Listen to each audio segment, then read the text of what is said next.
시청자 여러분 안녕하십니까. 이제 10월 28일 오후 시간인데요. 지금부터 전흑현의 안보정론을 시작하겠습니다. 이번 시간 첫 번째 뉴스는 매주 목요일이 되면요, NBS 즉 여러분들 잘 아시잖아요. 4개 여론조사기관이 공동으로 조사한 결과를 발표하는 날입니다. 그래서 방금 이제 보도가 됐는데요, 이 4개 여론조사기관의 결과를 여러분께 말씀을 드리겠습니다. 상당히 참 이상한 여론조사인데요. 그래도 하여튼 여러분들께 보도를 해드려야지요. 어떻게 됐든지 간에. 그래서 이 내용을 보면 정말 기가 막힙니다. 여러분들 잘 아시다시피 이 4개 여론조사 기관들은요, 우선 엠브레인 퍼블릭, K-스탯 리서치, 코리아 리서치, 한국 리서치입니다. 코리아 리서치, 한국 리서치, 어디든지 간에 이 친여 성향이 굉장히 강한 여론조사 기관 중에 하나예요. 그리고 여기는 전화, 면접을 통해서 여론조사를 합니다. 이 기간은 10월 25일에서 27일인데요. 아무리 그렇다고 하더라도 전부 다 이재명이가 싹쓸이로 이기네요. 그것도 편차가 상당히 큽니다. 자, 이거 참 이해할 수 없는 건데, 자, 어쨌든지 간에 결과가 그렇게 나왔고, 그 다음에 야권의 후보로는요, 홍준표가 앞서고 있고 윤석열이 밀립니다. 그런데 당심이라고 볼 수 있는 국민의힘 지지층 안에서 보면 윤석열이 47대, 홍준표 38, 9%포인트 차이로 리드해요. 자, 그래서 이 내용을 자세하게 좀 말씀을 드리겠습니다. 자, 우선 사자 가상 대결을 봤어요. 그러니까 이제 맨 먼저 윤석열과 붙었을 때를 보면요, 이재명이 35, 윤석열이 28입니다. 그리고 심상정 6, 안철수 8입니다. 그리고 홍준표하고 붙었을 때는요, 이재명이가 34, 홍준표가 29. 그래서 둘 다 홍준표하고 이재명하고 붙었을 때는 5% 차이가 나는데, 이재명과 윤석열 차이에서는요 7%로 윤석열이가 더 밀려요. 그러니까 경쟁력이 홍준표한테 좀 더 가 있는 거죠. 자, 그래서 홍준표가 붙었을 때는 34, 29, 심상정 7, 안철수가 9입니다. 그래서 심상정, 안철수는요 누구하고 붙든지 간에 별 차이가 없어요. 자, 그리고 이제 원희룡하고 붙으면요, 이재명이가 35, 그리고 원희룡이가 21, 그 다음에 안철수가 10, 심상정이가 7입니다. 그 다음에 유승민하고 붙으면 이재명이가 35, 유승민이 15, 그 다음에 안철수가 13, 심상정이가 8이에요. 자, 여기서 보면 심상정의 경우에는요 6, 7, 8% 선에 있고, 그리고 안철수의 경우에는 8, 9, 10, 13%까지 좀 넓게 나타나고 있어요.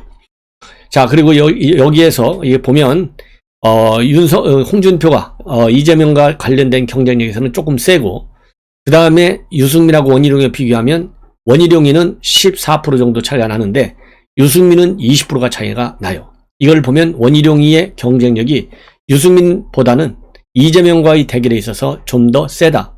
이렇게 지금 결과가 나타났습니다.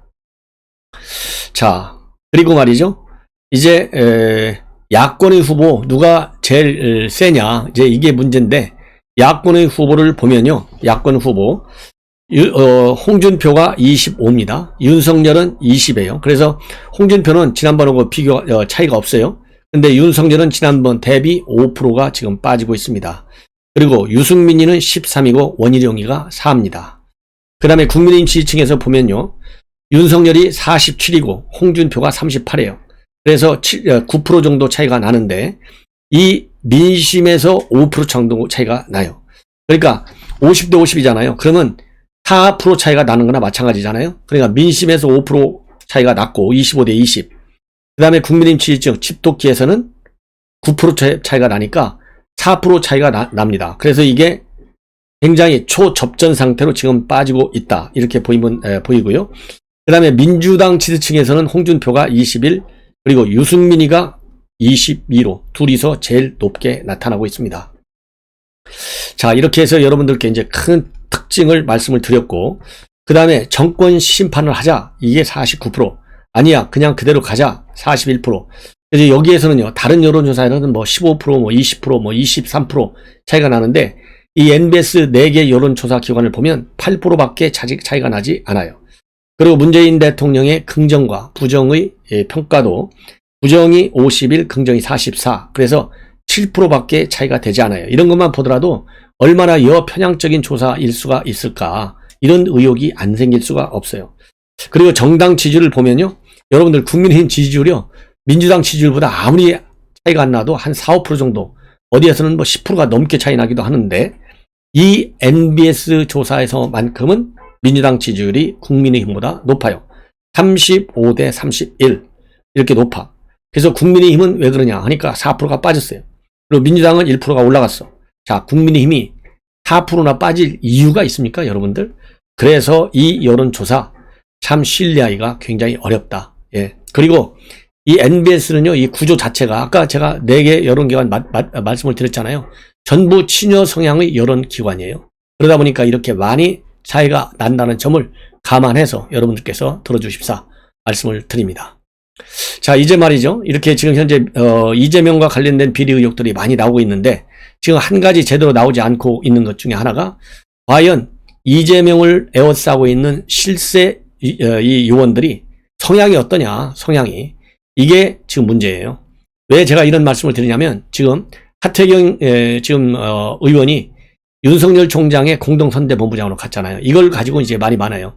하태경 의원의 경우에는 이 혁신을 해야 되겠고 통합을 해야 되겠다. 이러려면 윤석열 총장 쪽으로 갈 수밖에 없다. 그러니까 유승민 쪽하고 갈까? 왜냐하면 친하니까.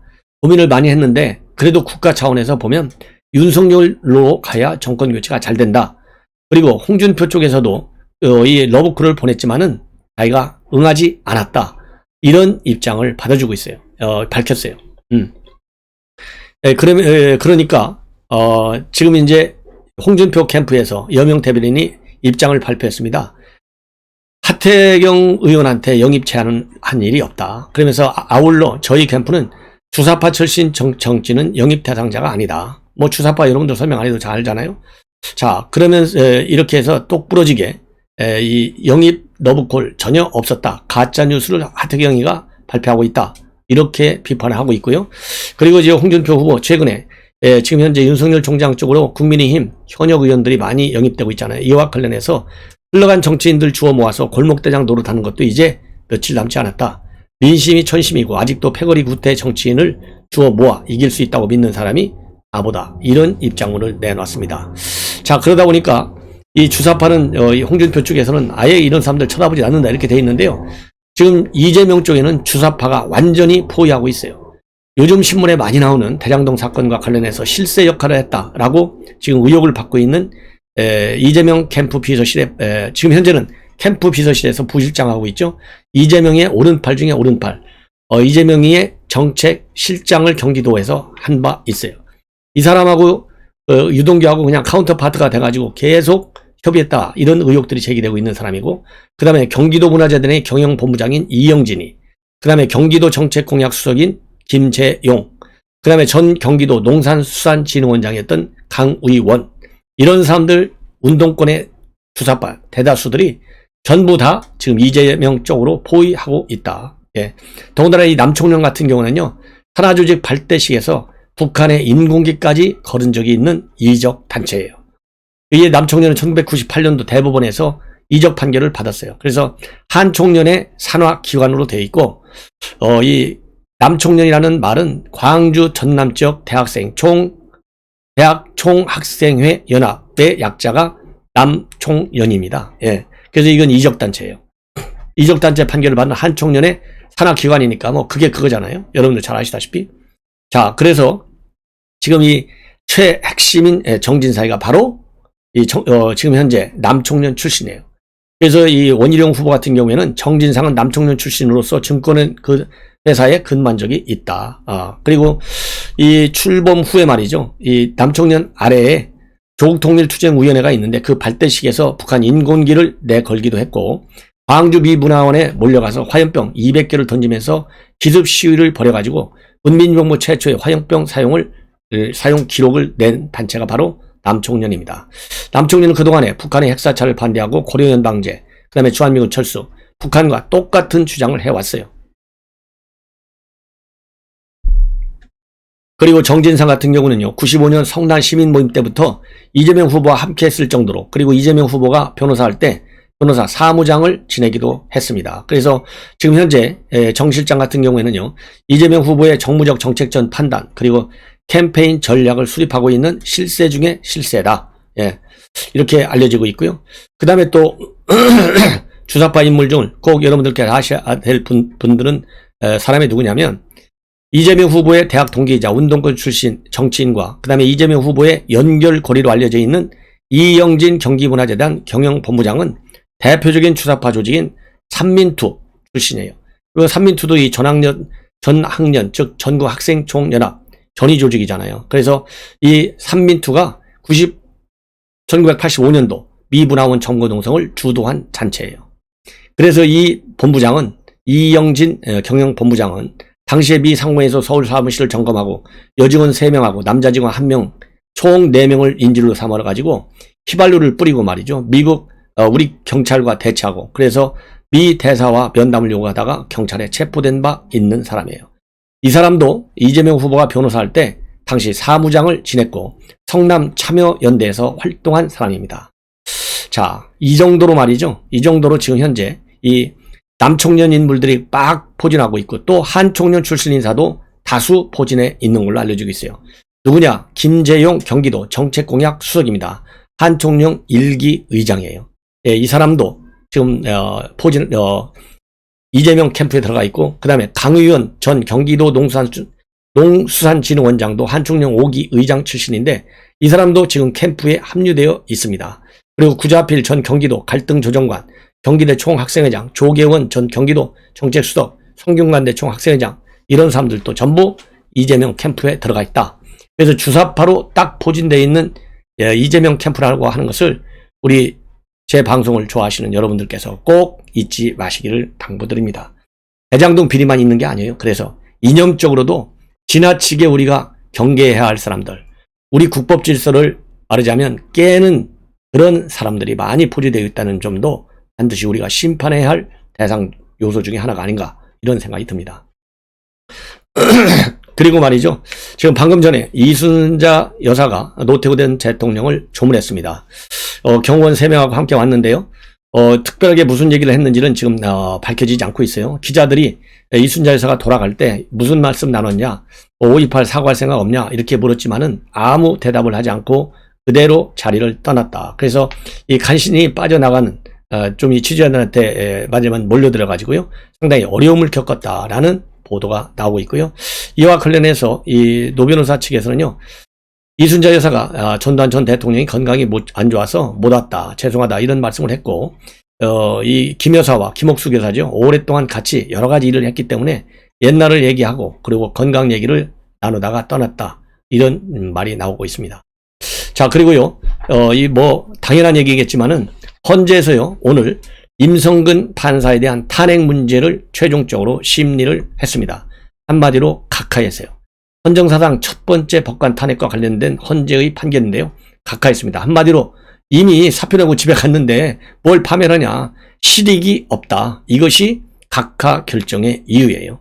예. 즉 공직 파면 결정을 다투는 이런 절차 있잖아요. 근데 이미 임성근 전 부장판사의 경우에는 임기 만료로 퇴직했기 때문에 파면 여부와 상관없는 심판은 존재할 수 없다. 이것이 판결의 특징입니다. 그래서 재판관 9명 중에 5명이 각하 의견을 냈어요. 그래서 조금 전에 말씀을 드린 대로 임기 만료로 퇴직한 임성근 전 부장판사에 대해 피청구인에 대해서는 본안 판단을 진행하더라도 파면 결정을 선고할 수 없기 때문에 탄핵 심판 청구는 부적법하다. 이게 다수 의견입니다. 예. 그리고 임 부장 판사도 이런 논리로 주장을 해왔어요. 그러니까 임성근 부장판사의 의견이 반영이 된 것이죠. 임기 만료로 퇴직한 임 부장 판사를 파면할 수 없으므로 심판의 이익이 없어서 각하되어야 한다. 이런 주장을 쭉 해왔습니다. 그래서 여기에 대해서는요. 3명이 말하자면 인용을 해야 된다. 이런 이 소수 의견을 냈습니다. 자, 뭐라고 주장을 했냐면 이 3명은 재판 독립 침해 문제로 인한 첫 법관 탄핵 사건이기 때문에 헌법적 해명의 필요성이 인정되므로 심판의 이익이 인정된다. 예, 그리고 법관이 외부의 어떤 영향도 받지 않고 오로지 법과 양심에 따라 독립하여 심판해야 한다는 헌법 제103조 위반 행위다. 그리고 재판의 독립과 공정성에 대한 신뢰를 훼손했다고 보기가 충분하다. 그리고 임성근 부장판사가 임기 만료로 퇴직해서 파면할 수 없으므로 그 행위가 중대한 헌법 위반에 해당됨을 확인한다. 이런 소수 의견이 나왔습니다. 그리고 현재 대법원에서는요. 이런 재판 개입과 관련된 탄핵 심판과 별개로 직권남용 행사 혐의로 기소가 돼서 1, 2심 무죄를 선고를 받은 바 있고 현재 대법원 상고심이 진행 중에 있습니다. 예. 자, 그리고요. 이제는 윤석열 총장이 오늘 대국민 호소문을 발표했습니다. 정권교체 나만이 할 수 있다. 예. 이거를 강력히 주장하는 대국민 호소문을 냈는데요. 이 호소문 내용 여러분께 발표해 인용 보도해 드리도록 하겠습니다.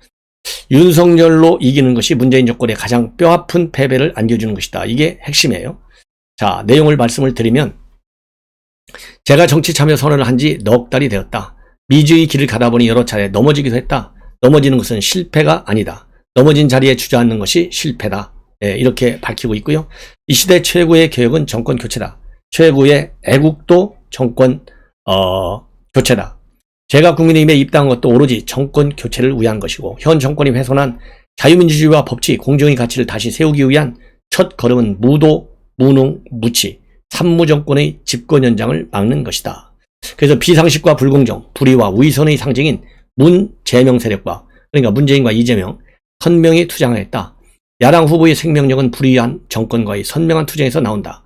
지난 몇 년간 살아있는 권력에 맞선 윤석열이 가장 잘할 수 있다.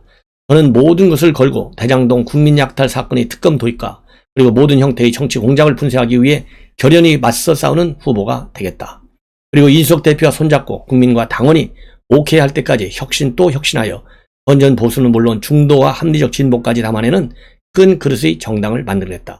저 윤석열은 대선 승리를 위해 정당 개혁과 지방선거 승리에 든든한 버팀목이 되겠다. 그리고 이번 대선은 부정부패 적혈의 적임자를 뽑을 것인지 부패의 몸통을 뽑을 것인지를 결정하는 선거다. 이 무도한 정권은 저 하나만 제거하면 집권 현장이 가능하다고 착각하고 온갖 공작과 핍박을 가하고 있다. 이것이 무엇을 의미하는 것인지 잘 아실 것이다. 저는 국민과 당원 동지 여러분이 함께하기에 끄떡없다. 저는 맞으면 맞을수록 단단해지는 강철이다. 이런 입장문, 즉 대국민 호소문을 냈습니다. 그리고 여러분들 잘 아시다시피 이제 경선 막바지 국면이에요. 네, 토론도 둘밖에 남지 않았어요. 그러다 보니까 상당히 과열 조짐이 보이고 있습니다. 여기에 대해서 이준석 대표 강력한 경고 입장문을 내놨습니다. 오늘 국회에서 열린 최고위원회에서 밝힌 내용인데요. 지금까지 우리 당 경선은 흥행과 공정이라는 두 마리 도끼를 모두 잡았다. 그런데 최근에 매우 우려스러운 일이 연이어 발생하고 있어서 강력하게 경고하고자 한다. 그러면서요. 물리적 충돌이나 서로를 자극하는 언행이 발생하는 경우가 덜어 있다. 이게 유승민과 그리고 윤석열 총장 지지자들 간의 충돌, 욕설, 그리고 폭행입니다. 이런 것들을 각 후보 캠프는 지지자들에게 자제를 요청해 주기 바란다. 경선이 끝나면 모두 손잡고 후보의 당선을 위해서 뛰어난 당원과 지지자들 간에 불필요한 물리적 충돌이나 언어 자극이 지속되면 선거 이후에 시너지 효과가 발생하기 어렵다. 이런 입장문을 내놨습니다. 그리고요. 당원과 지지자분들께서는 앞으로 경선이 마무리될 때까지 지도부의 이름을 도용해 전파되는 각종 메시지에 특히 조심하기를 부탁한다. 저희 지도부는 경선이 끝날 때까지 어느 후보에게도 편중됨이 없는 엄정 중립을 약속드린다. 이런 입장문을 내놨는데요. 자, 김기현 원내대표, 특히 김기현 원내대표가 윤석열을 지원하고 있다.